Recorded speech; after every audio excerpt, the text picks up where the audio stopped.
ஒரு காலத்துல USA, China இல்ல ரஷ்யா இந்த மாதிரி ஏதாவது கண்ட்ரில நியூஸ் நடந்தா இல்ல ஏதாவது ஒரு பிரதமர்கள் ஜனாதிபதிகள்லாம் சந்திச்சா மட்டும்தான் ஹெட்லைன் நியூஸ் ஆகும். இன்னைக்கு இந்தியா, சைனா, ரஷ்யா சந்திச்சிருக்காங்க. இது உலக லெவல்ல எல்லா நாட்டோட கேபிட்டல்ஸ்லயுமே, இது இந்தியாவுக்குனா டெல்லின்னு வாங்க, பிரான்ஸ்னா பாரிஸ்ன்னு வாங்க, இந்த மாதிரி எல்லா நாட்டோட கேபிட்டல்ஸ்லயுமே இந்த விஷயங்கள் தான் பேசப்பட்டு இருக்கு. இன்னைக்கு இந்தியா, சைனா, ரஷ்யா 3 பேரும் பிரதமர்கள், ஜனாதிபதிகள் சந்திச்சிருக்காங்க. அதாவது இந்தியா அதோட மோஸ்ட் டால் லீடர் வந்து மோஸ்ட் பவர்ஃபுல் லீடர் வந்து பிஎம், அப்புறம் வந்து ரஷ்யாவுக்கு புட்டின், அவங்களுக்கு சைனாக்கு ஜி ஜின்பிங் மாதிரி 3 பேர் சந்திச்சிருக்காங்க. இந்த சமயம் வந்து கொஞ்சம் ரொம்ப உன்னிப்பா பார்க்க வேண்டிய சமயம். என்னதான் நடந்திருக்கு இந்த எஸ்சிஓ சமிட்ல, யூஎஸ்ஏ ஓட பதிலடி என்னவா இருக்கும், இந்தியா எப்படி இதுல வெற்றி பெற்றிருக்கு அப்படின்ற விஷயத்த தான் ஒவ்வொன்றா அந்த வீடியோல பார்க்க போறோம். வாங்க வீடியோக்குள்ள போகலாம். அந்த சேனலுக்கு புதுசாக சப்ஸ்கிரைப் பண்ணிக்கோங்க, உங்க ஃப்ரெண்ட்ஸுக்கு ஷேர் பண்ணுங்க.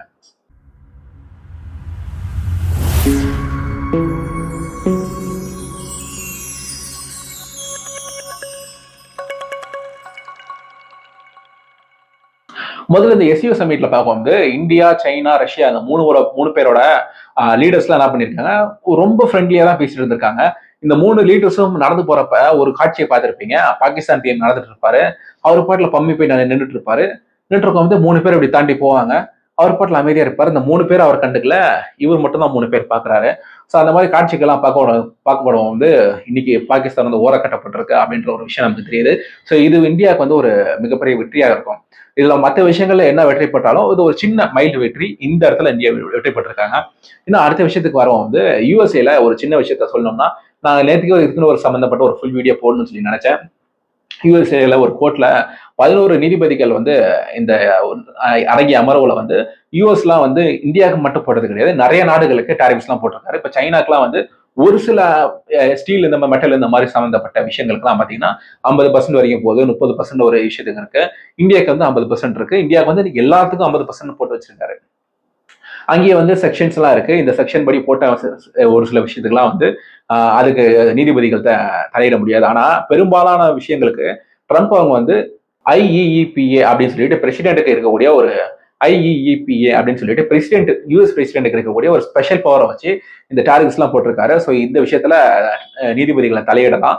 ஒரு அமர்வுல வந்து இது கேஸ் போடப்படுது. 11 நீதிபதிகள் வந்து விசாரிக்கிறாங்க. இதுல 7 நீதிபதிகள் வந்து ட்ரம்ப் அவங்க இந்த மாதிரி டாரிஃப் போட்டது வந்து இல்லீகல், இது வந்து கொஞ்சம் தவிர்த்திருக்க வேண்டிய விஷயம் அப்படின்னு சொல்லிட்டு தீர்ப்பு கொடுத்துட்றாங்க. தீர்ப்பு கொடுத்துட்டா என்ன, ஸோ இப்போ வந்து டாரிஃப்லாம் அமலாயிட்டது வெளியே வந்துருமா அப்படின்னு சொல்லி கேட்டீங்கன்னா அது கொஞ்சம் காம்ப்ளிகேஷனான விஷயம் தான். இப்போ வந்து இது அக்டோபர் 14 மிட் நைட், அதாவது அக்டோபர் 15 காலையில வரைக்கும் இந்த தீர்ப்பு இருக்கும் அப்படின்றதான் நம்ம பார்க்க வேண்டிய விஷயம். இந்தியா டைம்ஸ்ல பார்க்க வந்து காலைல 9:15 இந்த டைம் வரைக்கும், அக்டோபர் 15 இந்த டைம் வரைக்கும் அந்த டாரிஃப் அமல்ல இருக்கும். ஏன்னா இப்ப யூஎஸ்ல இருக்க கூட இந்த கோர்ட் வந்து ட்ரம்ப்புக்கு அவங்க கொடுத்த தீர்வு என்னன்னு சொல்லி பாத்தீங்கன்னா, இந்த 2 மாசத்தை வந்து கிட்டத்தட்ட 2 மாசம் டைம் ஃப்ரேம் இருக்கு. இந்த 2 மாசத்துல உங்களோட தப்பு சரி செஞ்சுக்கிறதுக்காக நான் டைம் கொடுத்துருக்கோம். அது இல்லாம நீங்க அப்பீல் பண்ணணும்னா அப்பீல் பண்ணலாம். சோ இப்போ வந்து நம்ம இந்தியாவில பாத்தீங்கன்னா ஒரு டிஸ்ட்ரிக்ட் கோர்ட்ல கேஸ் போட்டிருக்காங்க அப்படின்னா அந்த டிஸ்ட்ரிக்ட் கோர்ட்லயே நீங்க அப்பீல் பண்ணலாம். திருப்பி மெட்ராஸ் ஹைகோர்ட்ல அப்பீல் பண்ணலாம், ஹைகோர்ட்ல அப்பீல் பண்ணலாம், சுப்ரீம் கோர்ட்ல அப்பீல் பண்ணலாம். அந்த மாதிரி ட்ரம்ப் அவங்களுக்கு ஒரு ஆப்ஷன் இருக்கு. இது நீங்க அப்பீல் பண்ணணும்னா பண்ணலாம், இல்ல நீங்க டாரிஃப்ஸ்ல ஏதாவது மாற்றங்கள் கொண்டு வரணும்னா கொண்டு வரலாம். ஆனா இது இல்லீகல் அப்படின்னு சொல்லிட்டு ஒரு தீர்ப்பு கொடுத்திருக்காங்க. சோ இப்ப இந்தியா வந்து கொஞ்சம் பிரிஸ்கா நெஞ்ச நிமித்தி நடக்க வேண்டிய டைம் அப்படி கூட சொல்லலாம். ஏன்னா இந்த 2 மாசத்துல என்ன விஷயங்கள் மாறப்போகுது அப்படின்னு சொல்லி தெரியல. அரசியல் நடந்த நண்பர்களும் இல்லை, நிறைந்த எதிரிகளும் அல்ல அப்படின்ற ஒரு விஷயத்தை கேள்விப்பட்டிருப்பீங்க. அது இந்தியாவும் ஒரு அரசியல் தலைவர் அவரு மோடி அவங்க, அதுக்கப்புறம் ஜி ஜின்பிங் அவங்களும் ஒரு அரசியல் தலைவர். ஸோ 2 பேரும் பார்க்கும் வந்து நிரந்தர நண்பர்களும் இல்லை, நிரந்தர எதிரிகளும் இல்லை அப்படின்ற ஒரு காலகட்டாயத்துல ஒரு சின்ன எதிரி நாட்டுல ஒரு பெரிய எதிரி நாட இன்னைக்கு நம்ம கைக்குள்ள போட்டுட்டு இருக்கோம். அது ஆரம்பத்துல இன்னைக்கு நேத்துன்னு கிடையாது, பண்டிட் ஜவஹர்லால் நேரு அவங்க காலத்துல இருந்து இன்னைக்கு திரு நரேந்திர மோடி அவங்க காலம் வரைக்கும் இந்தியா, சைனா வந்து சேர்ந்தா ஒரு பெரிய குரோத் கொடுக்கலாம், அதாவது குளோபல் சவுத்துக்கு வந்து ஒரு பெரிய குரோத் கொடுக்கலாம் அப்படின்னு சொல்லிட்டு தான் அப்ப நேரு காலத்துல இருந்து, நேரு அவங்க காலத்துல இருந்து இன்னைக்கு மோடி அவங்க காலம் வரைக்குமே இந்த விஷயத்தை தான் கடைபிடிச்சிட்டு இருக்காங்க. ஸோ இந்த விஷயம் இன்னைக்கு திருப்பி இந்தியா அண்ட் சைனா ஒரு நியர்லி ஒரு க்ளோஸ் ஃப்ரெண்ட்ஷிப் ஸ்டேட்டா, அது இந்தியா ரஷ்யா அவங்களுக்கு கிடையாது. இந்தியா சைனா வந்து ஒரு நியர்லி க்ளோஸ் ஃப்ரெண்ட், ஒரு ஃப்ரெண்டு சொல்லலாம். நம்ம ரஷ்யா வந்து க்ளோஸ் ஃப்ரெண்டு, இவங்க ஃப்ரெண்டு. இதுல என்ன ஒரு பெரிய விஷயம்னா, ஜி ஜின்பிங் அவர் பர்சனலா யூஸ் பண்ற கார், அவருக்கு ஃபேவரட்டான கார் தான் பிஎம் மோடிக்கும் அதுக்கப்புறம் பிரசிடென்ட் புட்டின் அவங்களுக்கும் டிராவல் பண்றதுக்காக கொடுத்திருக்காரு.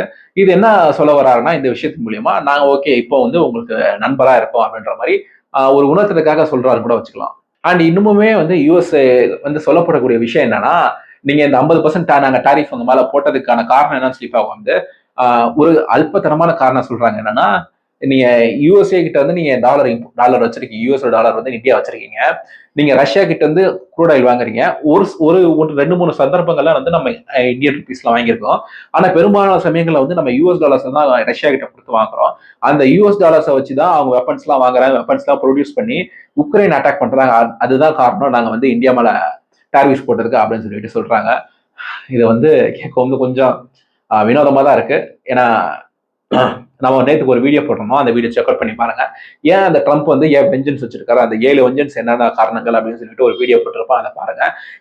இந்த 7 வெஞ்சன்ஸை காட்டுறதுக்கு ஒரு காரணமா வச்சுட்டு இருக்காரோ அப்படின்ற விஷயமும் பார்க்க வேண்டியது இருக்கு. ஸோ இந்த எஸ்சிஓ சமிட்ல வந்து நம்ம தீவிரவாதத்தை வந்து ஒழிக்கணும், அந்த மாதிரி நிறைய தீர்மானங்கள்லாம் போட்டிருந்தாலும் இது வந்து இப்போ ஒரு நண்பர்கள்லாம் சந்திச்ச ஒரு மீட்டிங்கா அப்படி கூட சொல்லி பார்க்கலாம். ஸோ ஓவராலா பார்க்க வந்து இந்தியாவுக்கு இப்போ 2 பெரிய நாடுகள் வந்து ஒரு பேக்கப் கொடுத்துருக்காங்க. அதாவது 2வது பொசிஷன் 3வது பொசிஷன் இருக்கக்கூடிய நாடுகள் ஒரு பேக்கப் கொடுத்துருக்காங்க. இது எந்த அளவுக்கு உதவும் இன்னும் கால போக்கில் தான் நமக்கு தெரிய போகுது. ஸோ இதே மாதிரி நிறைய காணொலிகள் பார்க்க என்னென்ன விஷயங்கள்லாம் போடலாம், இந்த வீடியோ பற்றின உங்களோட கருத்துக்கள் எல்லாமே கீழே கமெண்ட் செக்ஷன்ல சொல்லுங்க. சொந்தம் தொடர சப்ஸ்கிரைப் பண்ணுங்க.